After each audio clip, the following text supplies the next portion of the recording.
ओम नमो भगवते वासुदेवाय नमः।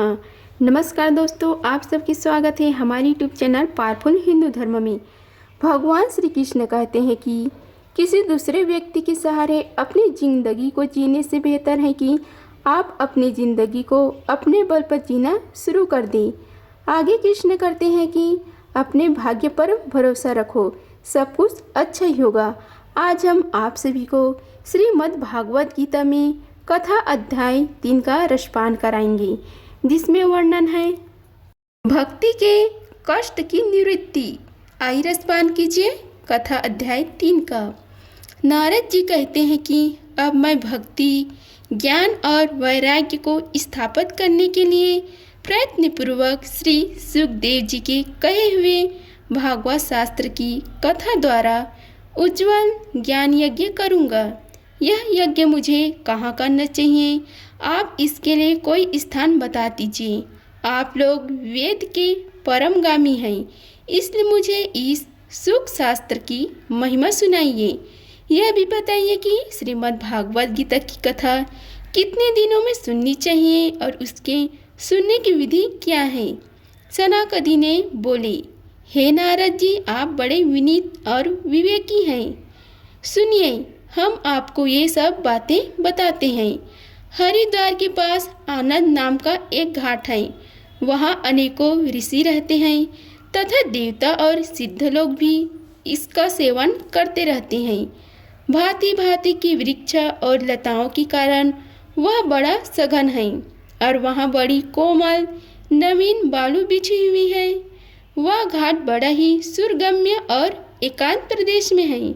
वहाँ हर समय सुनहले कमलों की सुगंध आया करती है। उसके आसपास रहने वाले सिंह, हाथी आदि परस्पर विरोधी जीवों की चित्त में भी वैर भाव नहीं है। वहाँ आप बिना किसी विशेष प्रयत्न के ही ज्ञान यज्ञ आरंभ कर दीजिए। उस स्थान पर कथा में अपूर्व रस का उदय होगा। भक्ति भी अपनी आँखों के ही सामने निर्मल और जरा चिन्ह अवस्था में पड़े हुए ज्ञान और वैराग्य को साथ लेकर वहाँ आ जाएगी। क्योंकि जहाँ भी श्रीमद् भागवत गीता की कथा होती है, वहाँ ये भक्ति आदि अपने आप पहुँच जाते हैं। वहाँ कानों में कथा के शब्द पढ़ने से ही तीनों तरुण हो जाएंगे। सूत जी कहते हैं, इस प्रकार कहकर नारद जी के साथ सनकादि भी श्रीमद् भागवत गीता का मृतिका का पान करने के लिए वहां से तुरंत गंगा तट पर चले आई। जिस समय वे तट पर पहुँचे, भूलोक, देवलोक और ब्रह्मलोक सभी जगह इस कथा का हल्ला हो गया। जो भागवत कथा की रसिक विष्णु भक्त थे, वे सभी श्रीमद् भागवत मृतिका का पान करने के लिए सबसे आगे दौड़ दौड़ कर आने लगी। भृंगु, वशिष्ठ, च्यवन, गौतम, मेधातिथि, देवल, देवराज, परशुराम, विश्वामित्रा, सकाल, मार्कंडेय, दत्तात्रेय, पिंगलनाथ, योगेश्वर, व्यास और पराशर, छाया, शुक्र, जजाली और जहू आदि सभी प्रधान मुनिगण अपने अपने पुत्र, शिष्य और स्त्रियों समेत बड़े प्रेम से वहां आए। इनके सिवाय वेद, वेदांत, उपनिषद, मंत्र, तंत्र, 17 पुराण और 6 शास्त्र भी मूर्तिमान होकर वहां उपस्थित हुए। गंगा आदि नदियाँ, पुष्कर आदि सरोवर, कुरुक्षेत्र आदि समस्त क्षेत्र, सारी दिशाएं, दंडक आदि वन, हिमालय आदि पर्वत तथा देव, गंधर्व और दानव आदि सभी कथा सुनने चले आए। जो लोग अपने गौरव के कारण नहीं आए, महर्षि भृंगु उन्हें समझा बुझाकर ले आई। तब कथा सुनने के लिए दीक्षित होकर श्री कृष्ण परायण सनकादिक नारद जी के दिए हुए श्रेष्ठ आसन पर विराजमान हुए। उस समय सभी श्रोताओं ने उनकी वंदना की। श्रोताओं में वैष्णव, विरक्ता, सन्यासी और ब्रह्मचारी लोग आगे बैठे और उन सब के आगे नारद जी विराजमान हुए। एक और ऋषिगण, एक और देवता, एक और वेद और उपनिषद तथा एक और तीर्थ बैठे और दूसरी ओर स्त्रियां बैठी। उस समय सब और जय जयकार, नमस्कार और शंखों का शब्द होने लगा और अबीर, गुलाल, खील एवं फूलों की खूब वर्षा होने लगी। कोई कोई देवश्रेष्ठ तो विमान पर चढ़कर वहां बैठे हुए सब लोगों पर कल्प वृक्ष के पुष्पों की वर्षा करने लगे। सूत जी कहते हैं, इस प्रकार पूजा समाप्त होने पर जब सब लोग एकाग्रचित हो गए, तब सनकादि ऋषि महात्मा नारद को श्रीमद् भागवत का महात्म्य स्पष्ट करके सुनाने लगे। सनकादिनी ने कहा, अब हम आपको इस भागवत शास्त्र की महिमा सुनाते हैं। इसके श्रवण मात्र से मुक्ति हाथ लग जाती है। श्रीमद् भागवत की कथा का सदा सर्वदा सेवन आस्वादन करना चाहिए। इसके श्रवण मात्र से श्रीहरि हृदय में आविराजते हैं। इस ग्रंथ में 18,000 श्लोक और 12 स्कंद हैं तथा श्री सुखदेव और राजा परीक्षित का संवाद है। आप यह भागवत शास्त्र ध्यान देकर सुनिए। यह जीव अभी तक अज्ञानवश इस संसार चक्र में भटकता है। जब तक क्षण भर के लिए भी कानों में इस सुख शास्त्र की कथा नहीं पड़ती, बहुत से शास्त्र और पुराण सुनने से क्या लाभ है? इससे तो व्यर्थ का भ्रम बढ़ता है। मुक्ति देने के लिए तो एकमात्र भागवत शास्त्र ही गरज रहा है। जिस घर में नित्य प्रति श्रीमद् भागवत की कथा होती है, वह तीर्थ रूप हो जाता है और जो लोग उसमें रहते हैं उनके सारे पाप नष्ट हो जाते हैं। हजारों अश्वमेध और सैकड़ों वाजपेयी यज्ञ इस सुख शास्त्र की कथा का 16वां अंश भी नहीं हो सकती। तपोधनों, जब तक लोग अच्छी तरह श्रीमद् भागवत का श्रवण नहीं करते, तभी तक उनके शरीर में पाप निवास करते हैं। फल की दृष्टि से इस सुख शास्त्र कथा की समता गंगा, गायी, काशी, पुष्कर या गया या प्रयाग कोई तीर्थ भी नहीं कर सकता। यदि आपको परम गति की इच्छा है तो अपने मुख से ही श्रीमद् भागवत गीता के आधे अथवा चौथाई श्लोक का भी नित्य नियम पूर्वक पाठ कीजिए।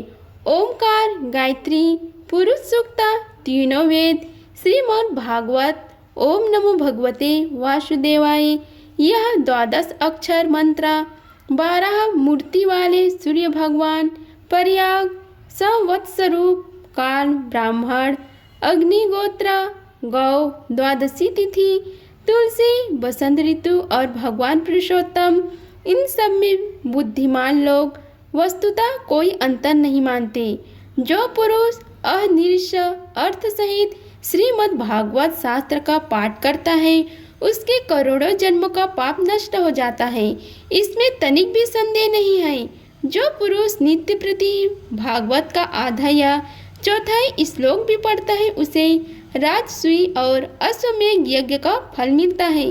नित्य भागवत का पाठ करना, भगवान का चिंतन करना, तुलसी को सींचना और गौ की सेवा करना, ये चारों समान हैं। जो पुरुष अंत समय में श्रीमद् भागवत का वाक्य सुन लेता है, उस पर प्रसन्न होकर भगवान उसे वैकुंठ धाम देते हैं। जो पुरुष इसे सोने के सिंहासन पर रखकर विष्णु भक्तों को दान करता है, वह अवश्य ही भगवान का सायुज्य प्राप्त करता है।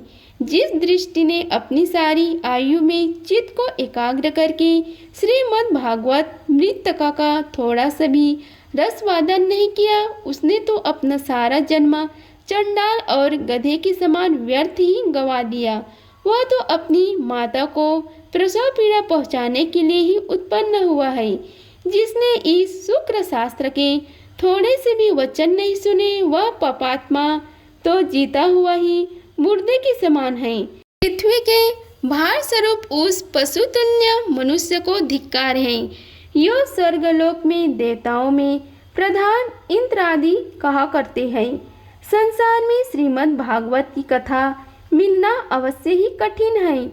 जब करोड़ों जन्म का पुण्य होता है, तभी इसकी प्राप्ति होती है। हे नारद जी, आप बड़े ही बुद्धिमान और योग निधि हैं। आप प्रयत्न पूर्वक कथा का श्रवण कीजिए। इसे सुनने के लिए दिनों का कोई नियम नहीं है। इसे तो सर्वदा ही सुनना अच्छा है। इसे सत्य भाषण और ब्रह्मचर्य पालन पूर्वक सर्वदा ही सुनना श्रेष्ठ माना गया है, किंतु कलि युग में ऐसा होना कठिन है। इसलिए इसकी सुखदेव जी ने जो विशेष विधि बताई है वह जान लेना चाहिए। कलि युग में बहुत दिनों तक चित्त की वृत्तियों को वश में रखना, नियमों में बांधे रहना और किसी पूर्ण कार्य के लिए दीक्षित रहना कठिन है। इसलिए सप्ताह श्रवण की विधि है। श्रद्धापूर्वक कभी भी श्रवण करने से अथवा माघ मास में श्रवण करने से जो फल होता है वही फल श्री सुखदेव जी ने सप्ताह श्रवण में निर्धारित किया है। मन के असंयम, रोगों की बहुलता और आयु की अल्पता के कारण तथा कलियुग में अनेकों दोषों की संभावना से ही सप्ताह श्रवण का विधान किया गया है। जो फल, तप, योग और समाधि भी प्राप्त नहीं हो सकता वह स्वर्ग रूप में सप्ताह श्रवण सहज में ही मिल जाता है। सप्ताह श्रवण यज्ञ से बढ़कर है, व्रत से बढ़कर है, तप से कहीं बढ़कर है, तीर्थ सेवन से तो सदा ही बड़ा है, योग से बढ़कर है, यहाँ तक कि ध्यान और ज्ञान से भी बढ़कर है। अजी इसकी विशेषता का कहाँ तक वर्णन करें, यह तो सभी से बढ़कर है। शौनक जी ने पूछा, हे सूत जी, यह तो आपने बड़े आश्चर्य की बात कही है। अवश्य यह भागवत पुराण योग वेता ब्रह्म जी के भी आदि कारण श्री नारायण निरूपण करता है, परंतु यह मोक्ष की प्राप्ति में ज्ञान आदि सभी साधनों का तिरस्कार करके इस युग में उनसे भी कैसे बढ़ गया।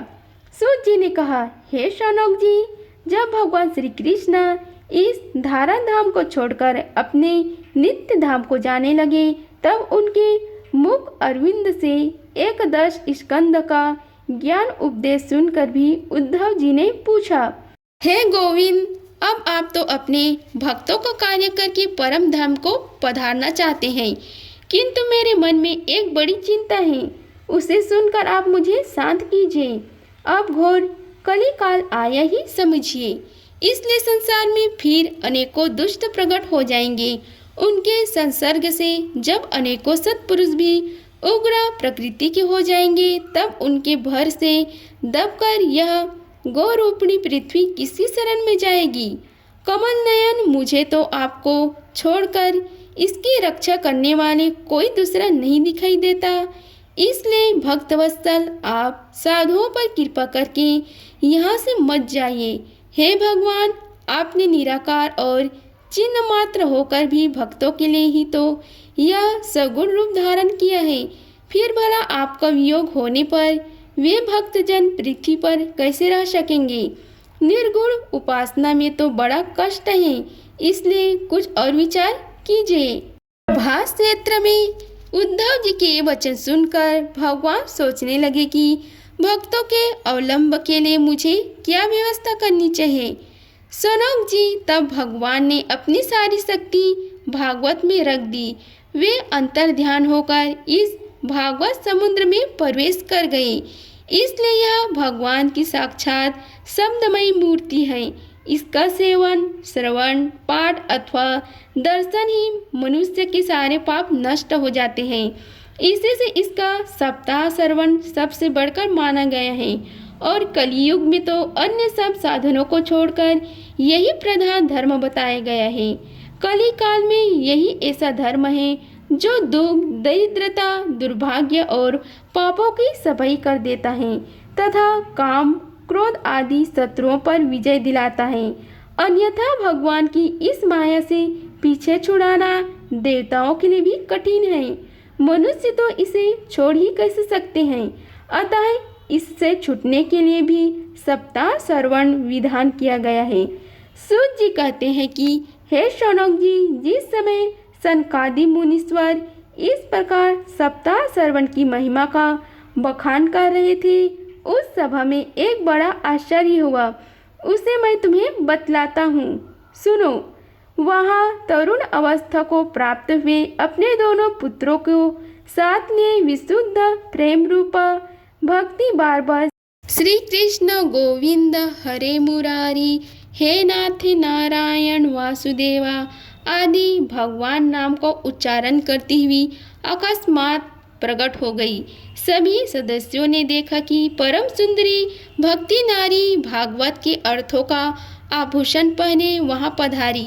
मुनियों का उस सभा में सभी यह तर्क वितर्क करने लगे कि यह यहाँ कैसे आई, कैसे प्रविष्ट हुई। तब सनकादि ने कहा, यह भक्ति देवी अभी अभी कथा के अर्थ से निकली है।